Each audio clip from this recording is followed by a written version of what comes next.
ఇక్కడ కూర్చోబెట్టిన కారణం ఏంటంటే భోజనాలు పెట్టడానికి. భోజనాలు ఏంటి పెట్టడం హాస్పిటల్లో అనుకుంటారు. ఎక్కడ ఈవెన్ గవర్నమెంట్ హాస్పిటల్లో కూడా ఓపీ పేషెంట్లకి భోజనాలు పెట్టిన దాఖలాలు ఎక్కడా లేవు. మరి ఇక్కడ మేము ఎందుకు పెడుతున్నాం అని ఆలోచించారా?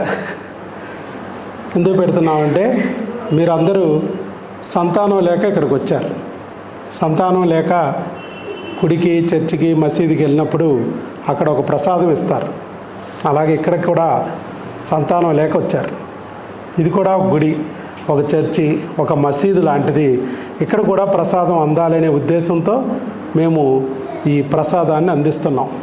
దీన్ని ఆహారంగా భావించకుండా ప్రసాదంగా భావించండి. ఆహారానికి ప్రసాదానికి తేడా ఏంటి? మీరు ఇంట్లో పులిహార తిన్నారు, అది వట్టి పులిహార ఆహారం. అదే మీరు పూజారి గారి దగ్గర ఆ పులిహార తీసుకున్నారు, అది ప్రసాదం. అలాగే మీరు రోడ్డు మీద జ్యూస్ తాగారు, అది వట్టి జ్యూసే, ద్రాక్ష రసం. అదే మీరు పాస్టర్ గారి చేతుల మీదుగా బ్రెడ్, ద్రాక్ష రసం తీసుకున్నారు, అది ప్రసాదం. అలాగే ముస్లింలు హలాల్ చేస్తారు. భగవంతుడి నామస్మరణతో తీసుకునేది ప్రసాదం. మరి ఎందుకు మనం ప్రసాదం తీసుకోవాలి? ఎందుకు ప్రసాదం తీసుకోవాలంటే మనము బిడ్డను కోరుకుంటున్నాం.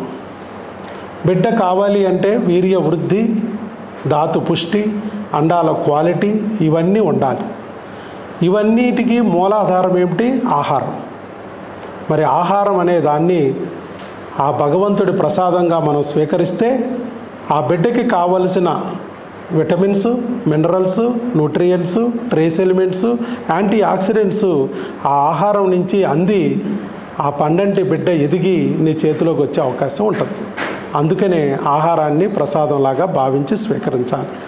వండుకునేటప్పుడు కూడా మీరు ఆహారాన్ని ఎలా వండుకోవాలంటే మంచి మనసుతో వండుకోవాలి. మీ అమ్మ ఎలా వండుద్ది? నా బిడ్డ బాగుండాలి, అభివృద్ధి పదంలోకి రావాలి అని ఎలా వండిద్దో అలాగే మీరు కూడా నాకు బిడ్డ పుట్టాలి, ఈ ఆహారం నాకు బిడ్డ కింద మారాలి అన్నట్టుగా భావన చేస్తూ వండాలి. అందుకే అమ్మ ఆహారానికి అంత శక్తి వస్తుంది. అట్లాగే మంచి మనసుతో స్వీకరించాలి. టీవీలు చూస్తూ, ఫోనులు చూస్తూ ఏదో యథాపలంగా తింటూ ఉంటాం కాదు, కరెక్ట్ కాదు. మీరు వెంకటేశ్వర స్వామిని పూజిస్తే వెంకన్న ప్రసాదం కింద, అల్లాను పూజిస్తే అల్లా ప్రసాదం కింద, యేసుప్రభుని నమ్ముకుంటే యేసయ్య ప్రసాదం కింద భావించి ప్రతి మెతుకుని మీరు లోపలికి స్వీకరించాలి. మూడోది, మంచి చేతుల మీదే మీరు ఆహారాన్ని అందుకోవాలి. మీ కీడుని తలంచేవాళ్ళు, మీ పట్ల అసూయతో ఉన్నవాళ్ళు, ద్వేషభావం ఉన్నవాళ్ళు, దుర్మార్గులు, దుష్టులు, వాళ్ళ చేతుల మీదుగా మీరు ఆహారాన్ని ఎట్టి పరిస్థితుల్లో స్వీకరించకూడదు. అది విషంతో సమానం.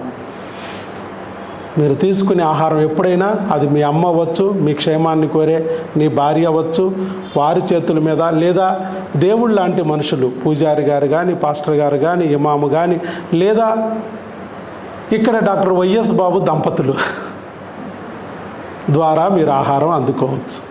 లేదా మీ స్నేహితులు, మీ బంధువులు, నీ పట్ల ప్రేమ చూపించేవాళ్ళు, నీ అభివృద్ధిని కోరుకునేవాళ్ళు, వాళ్ళ చేతుల మీదుగా అందిన ఆహారాన్నే మీరు తీసుకోవాలి.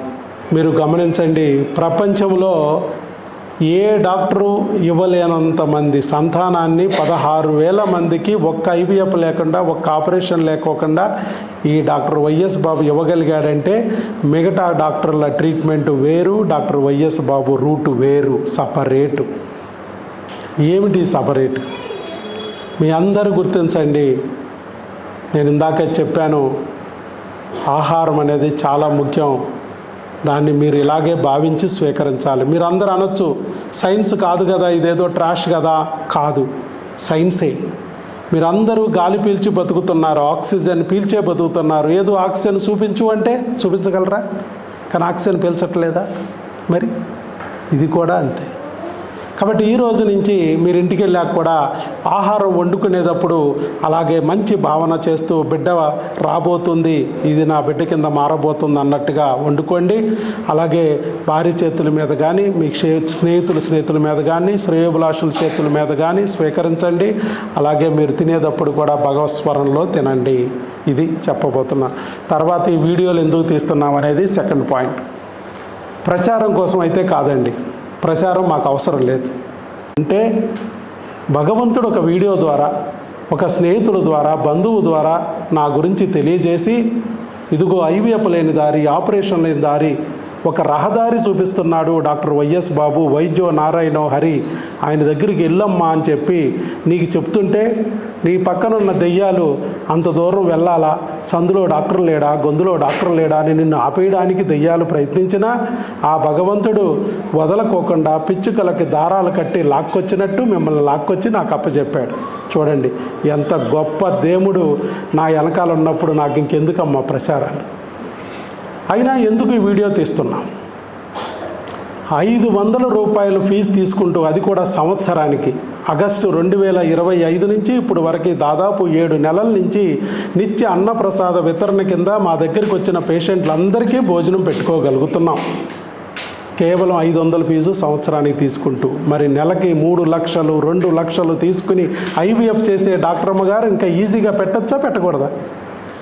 పెట్టొచ్చు. మరి ఎందుకు పెట్టలేకపోతున్నారు?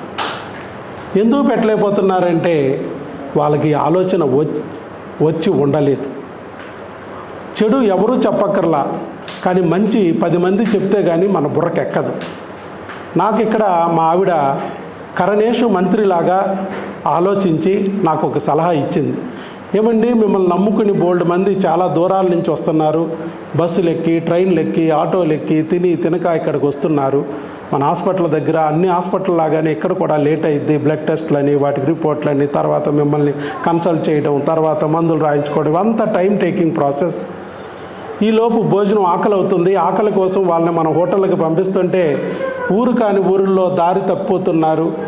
మరి అలాగే దొరికిన బడ్డీల దగ్గర ఏది పడితే అది తిని ఆరోగ్యం పాడు చేసుకుంటున్నారు. అలాంటి బాధ నుంచి మనం వాళ్ళకి విముక్తి కలిగించాలంటే చక్కగా మనమే ఆహారాన్ని తీసుకొస్తే బాగుంటుంది కదా అనే ఆలోచన ఆవిడ చేసి నాకు చెప్పింది. ఒక అమ్మ మనసుతో ఆలోచిస్తే తప్ప ఇలాంటి ఆలోచనలు రావు. భగవంతుడు ఆవిడికి ఈ ఆలోచన కలిగించి మరి మా ద్వారా ఈ కార్యక్రమం చేయించాలి, 10 మంది చేత ఇది చూపించాలి, రేపు ఫ్యూచర్లో ఇలాంటి మంచి మనసున్న డాక్టర్లు ఇంకా ఎంతోమంది ఈ వీడియో ద్వారా, ఫోటో ద్వారా చూసి మారి వాళ్ళు కూడా వాళ్ళ దగ్గరికి వచ్చిన పేషెంట్లకి భోజనం పెట్టుకోగలిగితే ఈ రాష్ట్రంలోనూ ఈ దేశంలోనూ పేషెంట్ల బాధలు తీరిపోతాయి. 1000 మైళ్ళ ప్రయాణం కూడా మొదటి అడుగుతోనే స్టార్ట్ అయ్యిద్ది. ఎవరో ఒకరు స్టార్ట్ చేస్తేనే కదా ఇది. అందుకనే మీకు ఎలాగైతే భగవంతుడు యూట్యూబ్ ద్వారా చూపించి, స్నేహితుడి ద్వారా తెలియజేసి ఇక్కడ నా దగ్గరికి తీసుకొచ్చారు, అదే భగవంతుడు ఒక వీడియో ద్వారా వాళ్ళకు చూపించి, మంచి మనసున్న డాక్టర్లకు చూపించి, వాళ్ళ దగ్గర పేషెంట్లకు కూడా భోజనం పెట్టించుకోగలిగితే ఎంతో బాగుంటుంది అనే ఉద్దేశంతో ఈ ఫోటోలు, వీడియోలు తీస్తున్నా. ఒక అద్భుతమైన కొత్త సంస్కృతికి నాందికి మనం ఇక్కడ పాల్గొన్నాం. అర్థమైందమ్మా? సో ఒక మంచి పనిలో మీరు అందరూ ఇన్వాల్వ్ అయ్యారు. ఇక నుంచి మీరు పుణ్యాలు చేయాలి. తల్లిదండ్రులు చేసిన పుణ్యం బిడ్డరికి అక్కరకు వస్తుంది అంటారు. మీరు కాబోయే మాతృదేవతలు, పితృదేవతలు, కాబోయే దేవుళ్ళు. సో అలాంటి దేవులనే భగవంతుడు మా ఇంటికి అతిథులుగా పంపించాడు. ఈరోజు మేము భోజనం పెట్టుకునే అదృష్టం కలిగించాడనే భావంతో మేము ఇవన్నీ చేస్తున్నాం. మీరు కూడా చక్కగా ఆ భగవంతుడిని నమ్మి ఈ ఆహారాన్ని ప్రసాదంగా స్వీకరించి మీరు అనుకున్న కోరికైన ఆ పండంటి బిడ్డని అతి తొందరలోనే పొందాలని మనస్ఫూర్తిగా కోరుకుంటూ మీకు మేడం గారు కూడా ఆశీస్సులు ఇస్తారు. ఆ తర్వాత ఈ అన్నప్రసాద వితరణ స్టార్ట్ అవుద్ది. All the best. God bless you. అందరికీ ఆల్ ది బెస్ట్ అండి. అది త్వరలో